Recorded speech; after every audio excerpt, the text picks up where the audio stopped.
Palakpakan po natin ang salita ng Diyos na ating narinig.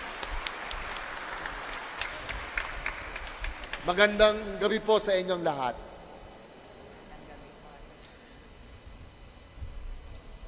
Batiin nyo rin ng magandang gabi rin po ang inyong mga nakatabi dyan. Yan. Batiin nyo ng good evening. Sabihin nyo, pamasko ko. Alam nyo po,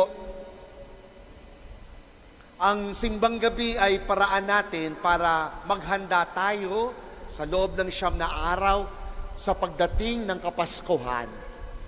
At itong paghahandang ito, sabi ni Bishop Soc Villegas, hindi mahalaga kung anong oras pinagdiwang ang simbang gabi.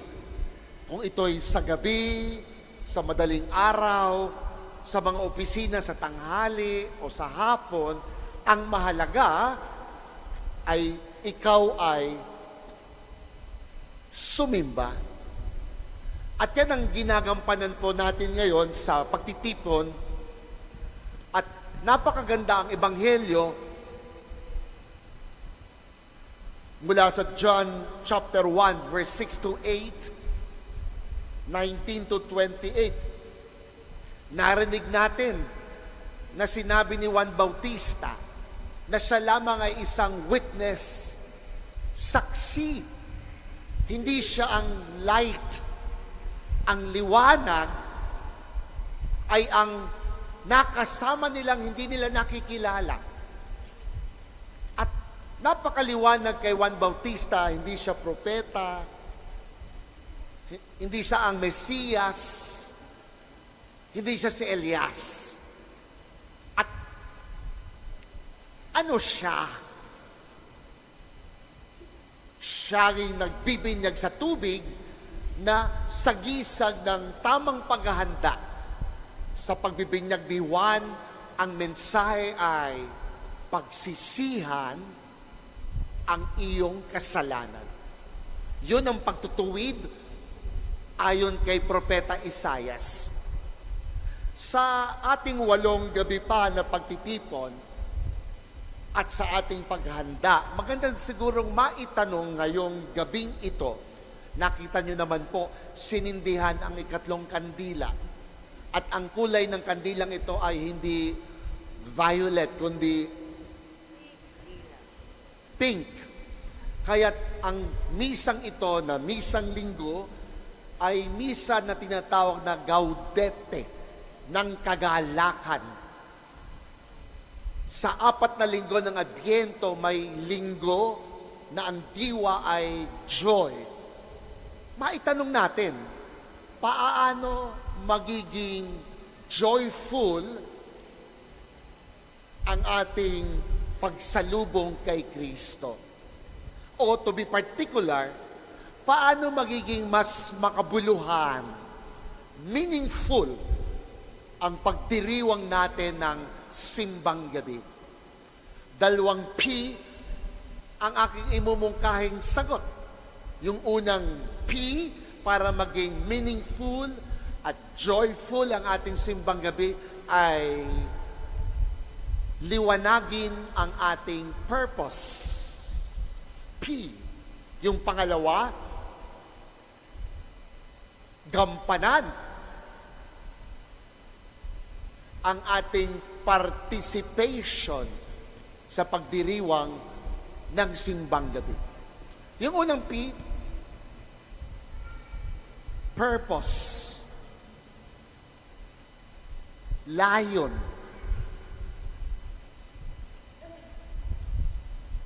Bakit ka nagsisimbang gabi? Bakit mo dinagdagan na tumungo ng 8:00 ng gabi ng 9 na araw? Ano ang pinaghuhugutan ng iyong rason at naririto ka? Bakit mo to ginagawa? Kapag yan ang katanungan, ang inilalabas natin sa tanong na bakit o why, nais nating makita ang ating intensyon. ang ating motivation, ang ating purpose. At kapag maliwanag ang ating layon, purpose, kahit anong mangyari, kaya nating tumayo sapagkat maliwanag kung bakit mo ito ginagawa. Hindi ka narito dahil dito maganda ang parking sa Christ the King. Hindi ka narito dahil may attendance ang pagdalo ng misa. Siguro may mas malalim pa kayong dahilan kung bakit nyo ginagawa ang ginagawa nyo ngayon tulad ng pagdalo ng simbang gabi. Ito ba'y bahagi ng iyong pagpapasalamat sa Diyos? At sa pamamagitan ng 9 na gabing ito, inuulit-ulit mong sinasabi sa Diyos, salamat po. Ito ba'y bahagi ng iyong spiritual nourishment na sa misa, narito ka dahil sabi mo, pinubusog ng diwa ng misa ang aking gutom sa salita ng Diyos at ang aking gutom sa katawan ni Kristo. Kaya narito ako sapagkat nagugutom ang aking kaluluwa sa Diyos at siya lang ang makapupuno. Narito ako dahil alam ko hindi ako mananampalatayang ako at Diyos lang. Nais ko ng isang simbahang tulad nito na may kasama akong mga mananampalatayang nagpupugay sa Diyos. Dahil ang pananampalataya ko ay hindi me and God alone, kundi me and a community where I belong. Iba't ibang dahilan, pero tulad ni Juan Bautista, tinanong siya bakit mo ginagawa yang magbinyag? Hindi ka naman pala propeta, Mesiyas, o si Elijah. Kaya ang tanong kay Juan Bautista is, why are you doing what you're doing? And to John, it was clear. It is to prepare the way of the Lord. Sa buhay natin, may kanya-kanya rin tayong dahilan kung bakit natin ginagawa. Bakit ka nagpapakapagod para sa iyong pamilya? Bakit ka nagtatrabaho? Para kanino? Para saan? Naalala ko yung dialogue sa pelikulang The House of Us ni Catherine Bernardo at ni Daniel Padilla. Napanood niyo po ba yun? At doon sa kanilang dialogue,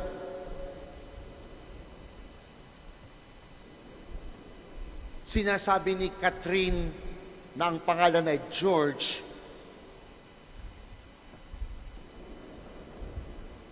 is it worth being a martyr in the name of love? Is it worth it? Is it worth the sacrifice? Kaya, sabi ni George Catherine kay Primo Daniel, pagod na akong magmukhang tanga, pagod na akong mapag-iwanan. Sagot naman ni Daniel, Primo, hinihila ba kitang pababa, George? Sabi ni George o Catherine, pagod na akong bitbitin ka. Sagot naman ni Daniel, Primo, hindi mo na kaya? Sagot naman ni George Catherine, pakiramdam ko, sinasayang ko lang ang buhay ko sa relasyong ito. Tinatanong ng babae ang layon, is it worth the sacrifice? And if you have the why, you have a reason to what you live for. Meron akong kaibigan, nagkatrahedya sa kanilang pamilya, nasunog ang dalawa niyang anak. At yung kanyang asawa, pagbalik sa abroad, sinisi yung tatay dahil nasunog ang dalawang anak. Pagkatapos ilibing ng dalawang anak, nakipaghiwalay ang babae. Sabi ng lahat, hindi naman kasalanan ni ama ang pagkakasunog ng anak. Wala namang may gusto. Pero sa pakiramdam ng babae, tama na. Sabi ko sa sarili ko, ang babaw ng kanyang pagmamahal sa isang trahedya, pinutol niya ang relasyon niya sa kanyang asawa. Hindi niya nakitaan ng mas malalim na purpose kung bakit sila ang mag-asawa. Napakahalaga ng why. And if we have the why, it leads us to the how. Paano mo to gagawin? So para maging magalak at makabuluhan ang ating simbang gabi, hindi lang layon kung bakit ka naririto. Kailangan din alam natin ang hamon na tayo'y magkaroon ng participation sa pagdiriwang ng misa. Sa dokumento ng simbahan na Sacrosanctum Concilium, ang sabi at standards ng misa ay ito: full, conscious, active participation. Na pag tayo ay dadalo ng misa, dapat full, F-U-L-L, buo. Narito yung isip, narito ang iyong puso, narito ang iyong katawan. Narito ka ang iyong diwa sa misa. Pero kung minsan alam natin, narito ang iyong katawan, pero ang iyong isip nasa labas. Conscious. Alam mo na dumadalo ka ng isang banal, ritual, simbolo, at ang bawat bahagi ng misa ay may tinuturo sa atin. Kaya, conscious, nakikinig ka sa salita ng Diyos. Conscious ka na hindi yun tinapay at alak, kundi katawan at presensya ni Kristo. Conscious ka na may kasama ka dito dahil sama-sama tayo sa iisang simbahan. Pero hindi lahat nakaalam ng hamon na maging conscious tayo sa ating partisipasyon sa misa. Active, hindi passive. Yung passive na participation, wala lang, matamlay, walang buhay. Sumain niyo ang Panginoon, ang sabi mo, bahala kayo dyan. Pagbigay ng katawan ni Kristo, manigas ka dyan, Father. Pag minsan, may mga mananampalataya na napaka-critical sa sermon naming mga pari. Boring naman. Haba-haba naman. Wala namang relevance. Tama naman kung minsan. Pero critical din sana kaming mga pari para sabihin sa inyo, meron kayong role. Kumakanta yung choir kahit alam mo, deadma. May responsorial psalm, bahala na lang yung choir. Wala rin kayong pakialam. Hindi rin kayo full, conscious, active. There is something in the Filipino Mass na kulang. Pumunta ka sa Hanoi at Saigon, Vietnam. Komunistang bansa. Dumalo ka ng misa sa katedral. Kumakanta lahat. Nagro-rosaryo pa sila bago magmisa. Ang lakas ng pagtugon. Kung 1 to 10, halos 9. Sa Divine Word Shrine, 1 to 10, di ko alam. Pumunta ka ng Seoul, Korea. Hindi pa majority ang Kristiyano ron. Pero pag nakita mo yung mga Koreanong pumasok ng simbahan, talo pa kaming mga pare sa kaitsura ng kabanalan. Napaka-solemn. Dito, uya-uyaoy lang. Basta-basta lang. There is something that we lack in terms of understanding our participation of the Holy Mass. It tells us full, conscious, active. Pero ang ating deliverable, half, not conscious, passive. Tapos ang nakikita lang ng mga laiko, sermon ni Father. Utang na loob. Hindi ito misa ko. Hindi ito misa ng individual. The Mass is a propriety of Christ and the church, not of the priest, not of the individual. The Mass is the composition left by Christ to His church. How do we make our simbang gabi meaningful, joyful? Liwanagin ang purpose. Bakit ka naririto? Full, active, conscious participation. Alam nyo, sa parating na Paskong ito, meron akong paboritong kanta. Kasi sa akin, yung diwa ng Pasko ay diwa ng magkasama. Ang makasama ang Diyos, ang makasama ang mga mahal sa buhay ko, ang makasama ang mga pinaglilingkuran. Sabi ng awit,